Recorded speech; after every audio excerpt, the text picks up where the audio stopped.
What's going on, Pokemoshpitbeta? Nexes here, bringing you my next upload to this channel. I believe this is my 4th upload. This is a match against Fatalfatalities, a Black 2, White 2 OU match, as you can tell from the team preview. I'm leading off with Landorus, and I have a Ferrothorn, a Stoutland, a Golurk, a Tyranitar, and a Hydreigon. He's leading off with a Tyranitar, but he has a Landorus, a Stoutland, a Amoonguss, a Magnezone, and a Jellicent.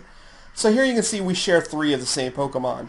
Landorus, Stoutland, Tyranitar. Honestly, Tyranitar, Sandrush, Stoutland, awesome combination, of course. I mean, if you don't know that already, and then something, you know, everyone knows. Landorus, mine is a defensive Landorus that I like using over the offensive one with Earthquake and Power Ice, Knockoff, and Stealth Rocks. This is a weird rest-talking Ferrothorn, a Iron Fist Golurk with Ice Punch, Fire Punch, and Earthquake. It's a really good Golurk. Don't underestimate this thing at all, or you will get swept. Mixed Hydreigon and want to try it out to replace Mixed Salamence. It's actually been doing it. I'm very partial to Hydreigon now because now that it gets Roost, I can run a very viable mixed set with it. On his team, Amoonguss is going to be a problem with the Regenerator. I just knew that like 2 days ago. So many things I found out got released. Tech Breloom, Imposter Ditto. There are just so many Pokemon out there now that is just going to just tear up the minigame right now. But this is a pretty straightforward match. Nothing super unexpected. Yeah, actually, except for Regenerator Amoonguss, that's the only new ability I see on his team, and he has Jellicent, which is always a problem. Ferrothorn is going to get checked by Magnezone, and yeah, I'm going to stop rambling about this team preview and get straight into the match. So here we go, challenged by Fatalfatalities. He's going to lead off with his Tyrannex, and I'm going to lead off with my own Beast. I noticed that Intimidate activates before Sandstream, so I know I'm going to outspeed this guy.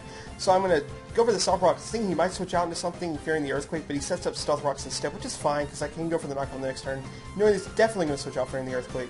So he's going to switch out into his own Scarf Landorus, which mine isn't Scarf, I'm just saying it's Scarf Landorus, and I knock off his Scarf after the Intimidate. So yeah, knock off, bam, get out of your choice Scarf, so that's good. Now I know that King is not going to be outspeeding most of my stuff. So I'm going to switch and slow down, guys. Just slow down as he U-turns. I was expecting HP Ice, honestly, but that's fine. U-turn's fine, but I know he's going to lock me down with Magnezone, which is not fine. But there's not so much Ferrothorn can do with this thing running around. I have to take care of this Magnezone, gotta get rid of it, but he can just keep on it in the way. And honestly, Substitute Magnezone will be a hindrance to my team for any sort of setup sweep that I want to accomplish. This is a Curse Sleep Talking set with a Gyro Ball. I know that a +2 Gyro Ball for a fact will break most sets of Magnezone I've seen, so I'm hoping that he has HP Ice instead of HP Fire, and I want to also see if +1 Gyro Ball will take out a Substitute. I don't know why I said that, but yeah, I'm going to go for the Gyro Ball, take out the Substitute, but unfortunately, it doesn't break.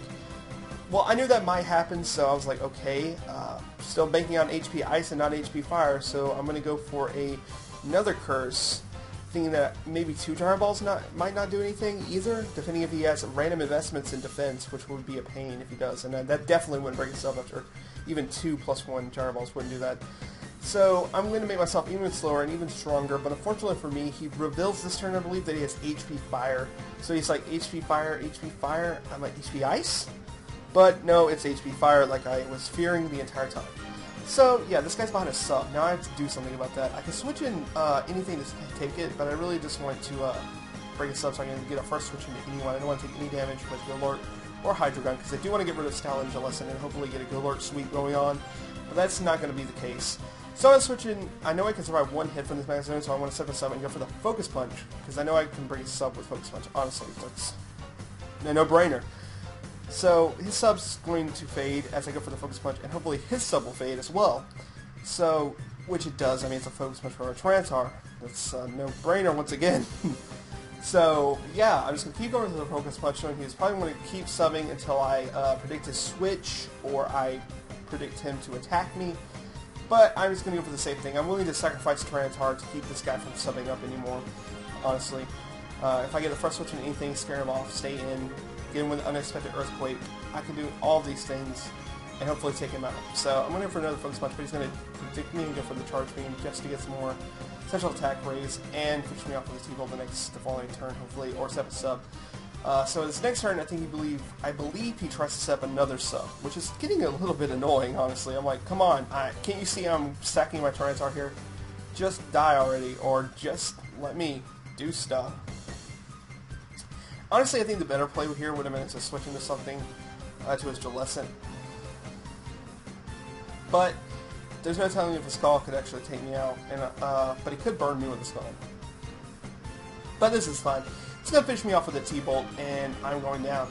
But now I can switch in Hydreigon to get off the Earthquake, or I can switch in Golurk and go for the Earthquake too, but he could have been faster than me because I am adamant, not jolly with that. So yeah, Timid, actually Naive, Max Speed, Max Attack, mixed Hydreigon is going to finish it off with an Earthquake, and lose a little HP to Life Orb.